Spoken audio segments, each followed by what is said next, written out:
Hey, thou art that. My reply on this to Silver Soul was cut short, evidently, and then Silver Soul has his life to take care of. And by the way, Silver Soul, if you are watching this, since my sincere condolences. It's really nothing good to say about such a fucked up thing, but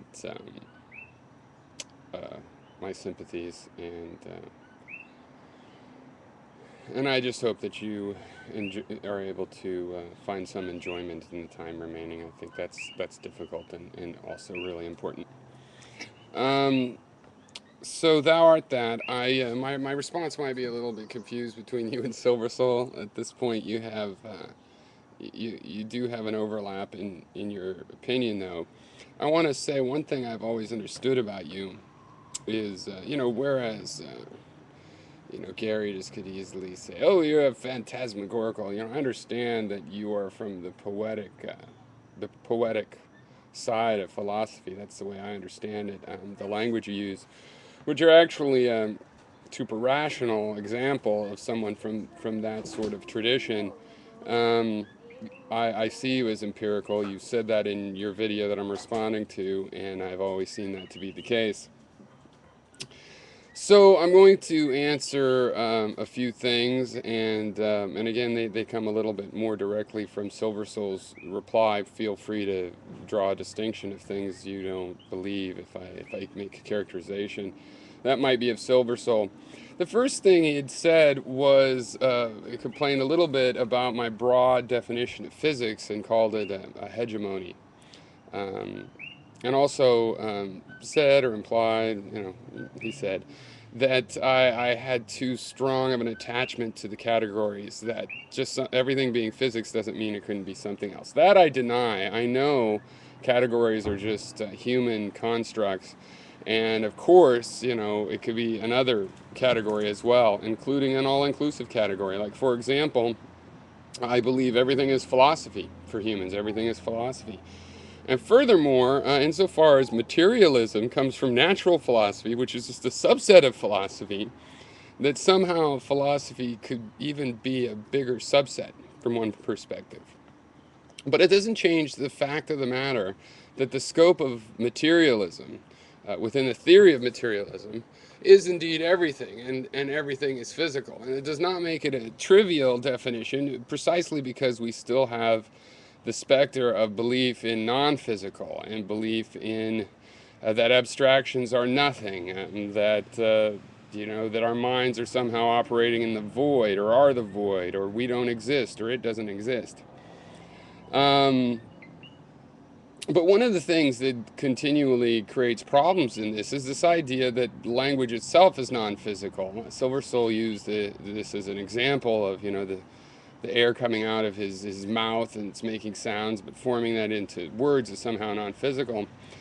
Whereas I think we're at the point where all of us can understand the materialist claim that the brain is physical. So language is physical. So while it's true that to say a sentence in English requires a brain that understands English, or potentially there's interesting issues to talk about a brain that would learn English, but that would understand it or be able to learn it.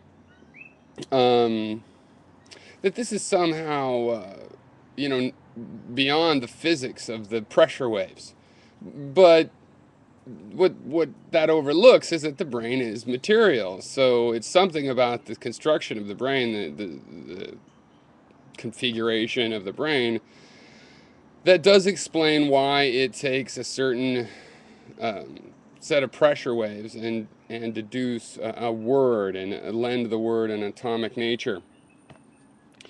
Um, I think also another problem that metaphysics plays into is this idea of a fundamental distinction between the external and the internal.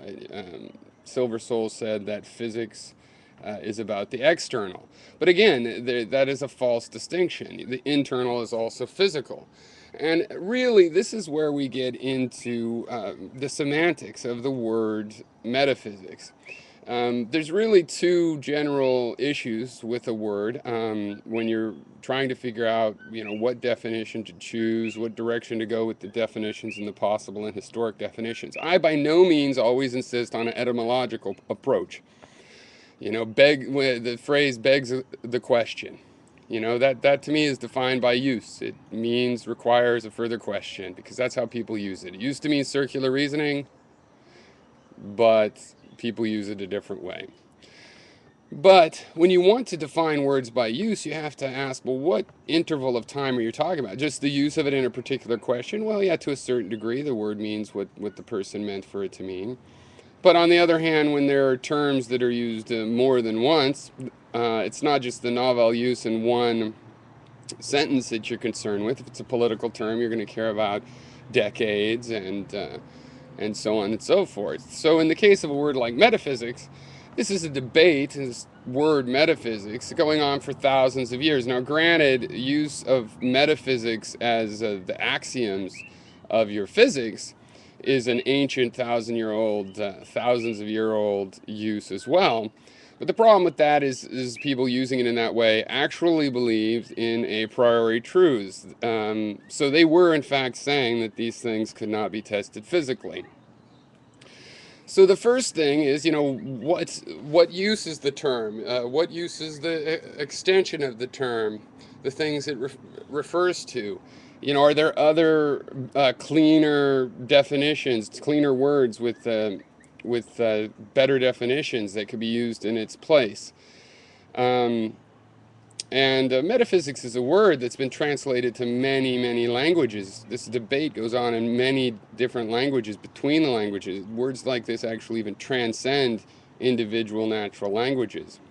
So there's that to keep in mind. I think in the case of these philosophical terms, when we're wondering what the use is, we have to look at thousands of years of use.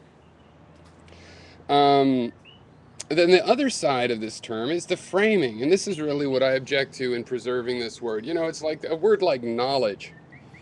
I didn't want to give that word up. So that word is worth rehabilitating. Understanding is relative knowledge, even though it turns out the certain knowledge and this assumption of certainty in knowledge was wrong. We still want to save the word because it refers to things that we want to use, and we don't really have another word that conveys the same sense of them. But, metaphysics is a set of axioms that define your paradigm in any particular field of thought or study. We do have other words, axiom and so on. So what's left of metaphysics? It's the framing. And so even people that believe in that you could, judge one metaphysics versus another based on your experience,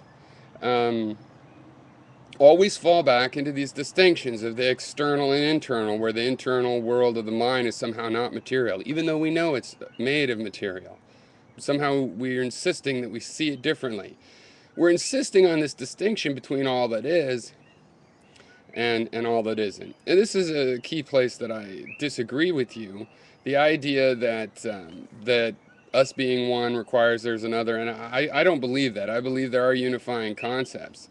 And what saves us is that words are not all or nothing. They're not black and white, just true or false. They have relative meaning. So thus, I can say that everything is physical and still relate one type of physicality to another. I can compare the physical nature of a horse in reality, in material reality, to the idea of a horse, which is also in material reality, but it's in my brain. It's a phenomenon of my brain. I can compare those two things. I can talk about their substantive nature.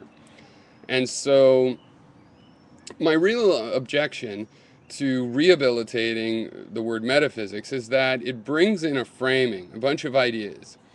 And even if those didn't include religion, which is a big, serious problem, still a lot of ideas about false dichotomies and dualisms which really we'd be better off without. Cheers, and again, my condolences to you, Silver Soul. Good luck.